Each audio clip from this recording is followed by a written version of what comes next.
মৃত্যুপুরীতে পরিণত হয়েছে ভূমধ্যসাগর। আন্তর্জাতিক অভিবাসন সংস্থা IOM জানিয়েছে, চলতি বছর শুধু জানুয়ারিতেই ৩৭৫ জন অভিবাসন প্রত্যাশীর মৃত্যু বা নিখোঁজের খবর পাওয়া গেছে। আর ১০ ফেব্রুয়ারি পর্যন্ত এই সংখ্যা বেড়ে দাঁড়ায় ৫২৪ জনে। প্রতিষ্ঠানটি জানায়, আরও শত শত মৃত্যুর ঘটনা রেকর্ড করা হয়নি বলে ধারণা তাদের। ২০২৫ সালে ভূমধ্যসাগরে ১৩০০ জনেরও বেশি অভিবাসী নিখোঁজ হয়েছিল।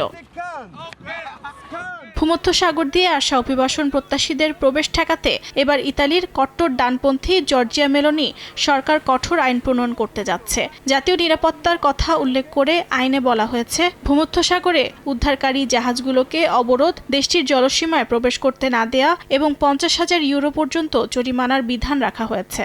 সাগরপথে যে সকল অভিবাসী ইতালিতে প্রবেশ করবে তাদেরকে দ্রুত বহিষ্কার এবং তৃতীয় কোনো দেশে পাঠানোর বিধান রাখা হয়েছে।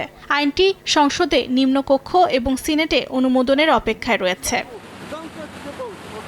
ভূমধ্যসাগর পাড়ি দিতে গিয়ে প্রাণ হারিয়েছেন অনেক বাংলাদেশীও। ইতালিতে বৈধভাবে শ্রমিক নেয়ার প্রক্রিয়া অব্যাহত থাকার পরেও বহু বাংলাদেশি বিপজ্জনক এই পথ পাড়ি দিয়ে অবৈধভাবে দেশটিতে প্রবেশ করছেন। ফেব্রুয়ারির দ্বিতীয় সপ্তাহ পর্যন্ত ভূমধ্যসাগর পাড়ি দিয়ে ৭৫৯ জন বাংলাদেশি দেশটিতে প্রবেশ করেছে। লিবিয়া থেকে ছেড়ে আসা নৌকা ডুবে বাংলাদেশি সহ অনেকেরই মৃত্যু হয়েছে। তাই ঝুঁকিপূর্ণ এই পথ পরিহারে আহ্বান জানিয়েছেন প্রবাসী বাংলাদেশিরা। আসলে এটা খুবই দুঃখজনক ব্যাপার, কারণ হচ্ছে যে প্রতিনিয়তই আমরা দেখতে পাচ্ছি যে লিবিয়া হয়ে যে সমুদ্রপথে যারাই আসছে তাদের অনেকেই মৃত্যুবরণ করছেন। বিশেষ করে আমাদের বাংলাদেশের অনেকেই আছেন, অনেকেই থাকেন, মাঝে মাঝে এরকম বড় ধরনের দুর্ঘটনা ঘটে। জীবনকে উন্নত করার আশায় এত দূরে মানুষ পাড়ি দিচ্ছেন, সেই জীবনই যদি না থাকে তাহলে এভাবে আসার মানে কি?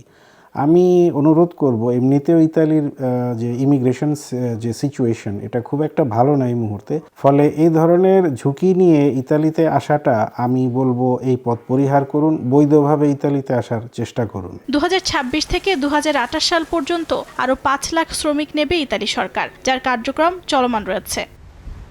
সময় সংবাদ, ইতালি।